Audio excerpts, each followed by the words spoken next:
The Volunteer Ministry Center is a grassroots organization that's been around for over 30 years.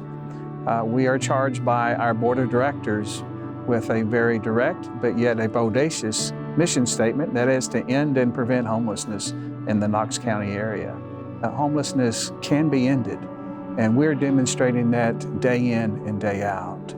We operate on what we call a housing first philosophy, where we try to empower Joe or Sally to achieve housing as quickly as possible. We understand housing to be a tool for recovery as opposed to a reward. You know, the traditional response to homelessness is that you'd help them get all their ducks in a row, so to speak.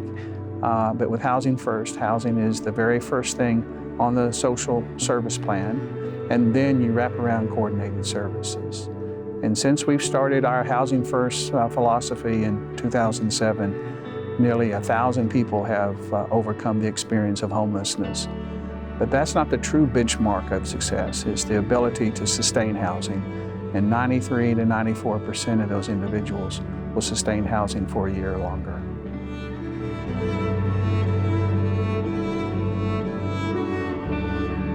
Well, substance abuse can become a barrier for housing in the sense that a landlord may be reluctant to rent to them or to lease to them.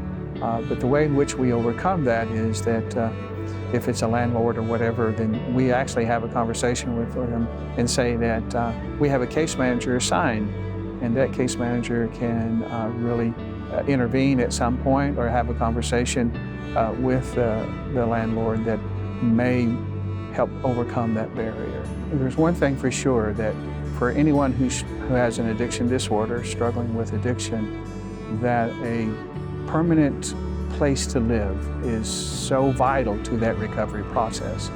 So even in our Housing First philosophy, Joe or Sally do not have to be clean.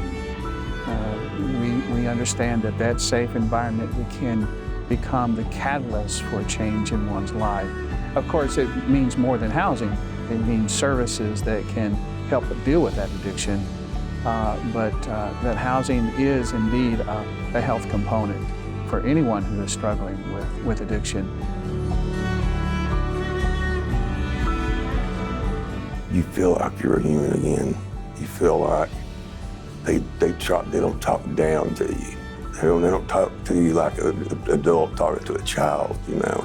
They didn't already took me to get my ID, and I'm waiting for my hard copy to get back, and got my birth certificate. I mean, and they pay for all that, because otherwise I couldn't do it. You know, there's no way. I never have no money, you know, and they really care. It amazes me how much they care. They really care.